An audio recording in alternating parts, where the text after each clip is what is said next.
بحب اقول يا رب يا رب يا رب يا رب يوفقنا يا رب، ونعمل حاجه حلوه وتعجبكم وانكم تضحكوا من قلبكم دايما يا رب. ونكون النهارده في المسرحيه حلوه قوي قوي قوي.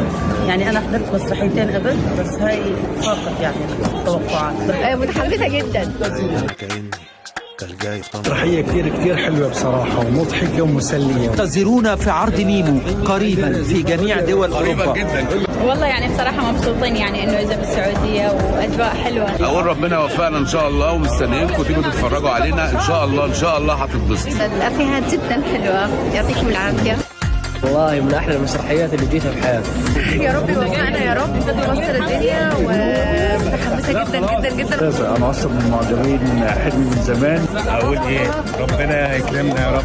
بسم الله الرحمن الرحيم. جميل جدا، دمه خفيف، خاصة فقرات أحمد حلمي وحمدي المرغني. ليلة المسرحية.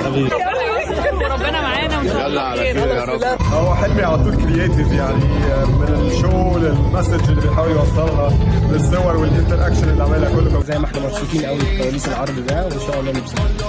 مسرحيه مره حلوه، وانصح اي احد يجي يتفرج عليها. إن شاء الله يكون يوم حلو وجميل وحاجة تعجب الناس إن شاء الله. النهارده خيال جدا، متوترة جدا، مبسوطة جدا. مسرحية رائعة جدا، ويكفي أقول لو أن